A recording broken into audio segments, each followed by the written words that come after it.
Magandang araw po sa inyo at welcome back dito sa ating panibagong video.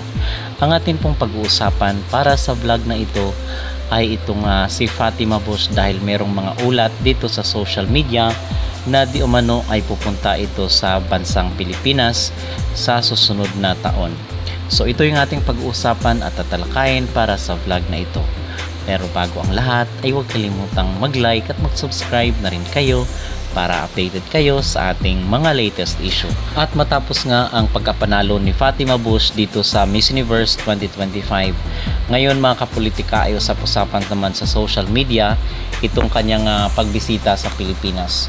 So sabi dito ng Eventology, Reigning Queen Fatima Bush poised to grace Miss Universe Philippines pageant.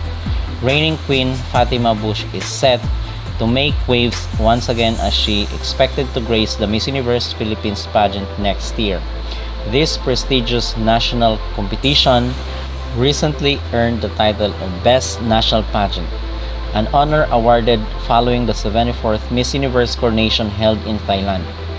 Fatima is currently in the United States for a series of media tours and high-profile appearances, engaging with international audiences and strengthening her global presence.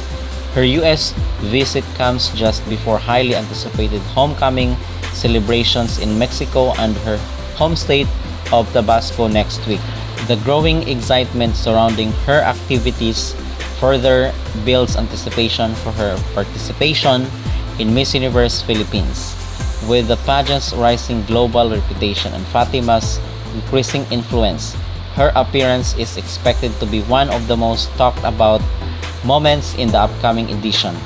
As preparations advance for another landmark year of Miss Universe Philippines, all eyes remain on Fatima Bush as she continues to shine on the world stage. So yun po ang balita na kung saan ay dahil nagka-award ang Pilipinas dito sa Best in National Pageant sa Thailand, ay pupunta itong si Fatima Bush para i-recognize yung ating award dito sa nasabing beauty contest.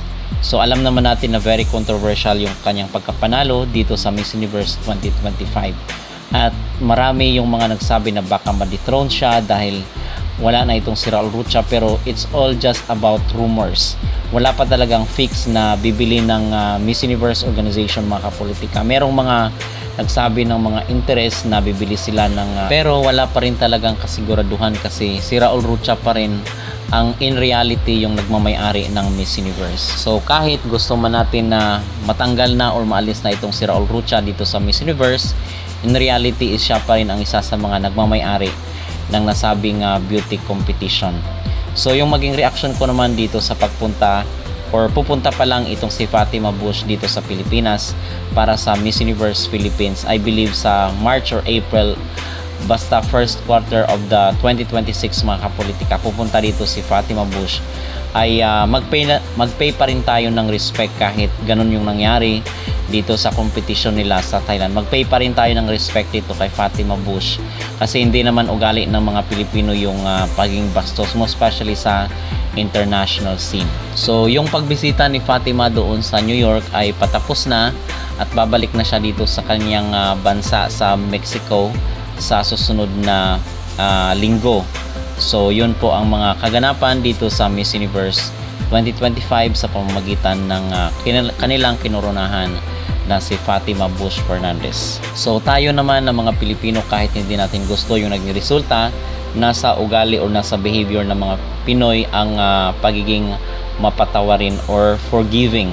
Madali tayong nakakalimot mga kapolitika. So i-embrace pa rin natin itong si Fatima bilang respeto na rin dito sa kanyang pagpunta sa ating bansa. So ano po mga kapolitika ang inyong masasabi at maging reaksyon dito sa balita na pupunta di umano itong si Fatima Bush sa Pilipinas bilang pag-recognize dito sa award ng tanggap ng ating bansa na Best in National Pageant sa Miss Universe. Mag-comment down below at huwag kalimutang mag-like at mag-subscribe na rin kayo para updated kayo sa ating mga latest issue.